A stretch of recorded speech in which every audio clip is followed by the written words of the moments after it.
Aşağımız deyir ki, günler olur da Allah Resulü'nün evində qazan qaynamaz. Lampaya gəlib qoyacaq yağımız olsaydı, onu çörəyimizə qatığılayıb yiyərdik deyir. Yəni, Allah Resulü'nün evində lampaya qoyacaq yağ olmamış. Bir de bizim evimizə baxaq, bizim evlərimizə baxaq. Nəyimiz yoxdur yəni. Amma şükrümüz azdır. Şükrümüz azdır. Hiç Kur'an okumadım mı?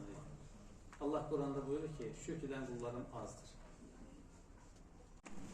Biz nümunəni Resulullah sallallahu aleyhi ve sellem'den götürürüz.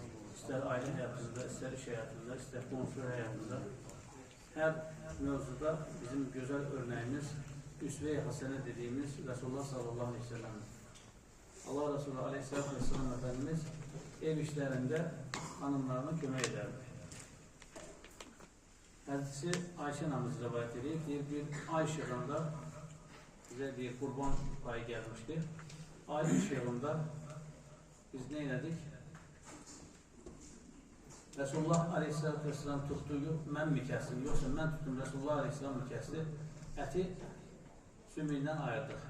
Bizim dilde dişemek dillər. Yani əti dişemek. Yani sümüyünden əti ayırmak. Dinleyenlerden birisi soruşur ki, lampanız yok idi, onu niye ay ışığında ediyoruz? Aşağımız deyir ki, günler olur da Allah Resulü'nün evində qazan qaynamaz. Lampaya gəlib qoyacaq yağımız olsaydı, onu çörəyimizə qatığılayıb yiyərdik deyir. Yəni, Allah Resulü'nün evində lampaya qoyacaq yağ olmamış. Bir de bizim evimizə baxaq, bizim evlərimizə baxaq. Nəyimiz yoxdur yəni. Ama şükrümüz azdır. Şükrümüz azdır. Hazreti Ömer radıyallahu anh bir gün tavaf ederken adamın birisi Ya Rabbi beni azlardan eyle, Ya Rabbi beni azlardan eyle, Ya Rabbi beni azlardan eyle diye dua edermiş. Hazreti Ömer diyor ki ay adam diyen göre bir dua mı olur? Bu ne duadır? Diyor ki sen hiç Kur'an okumadın mı diyor.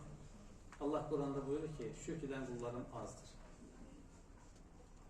Ben de o azlardan olmak isterim.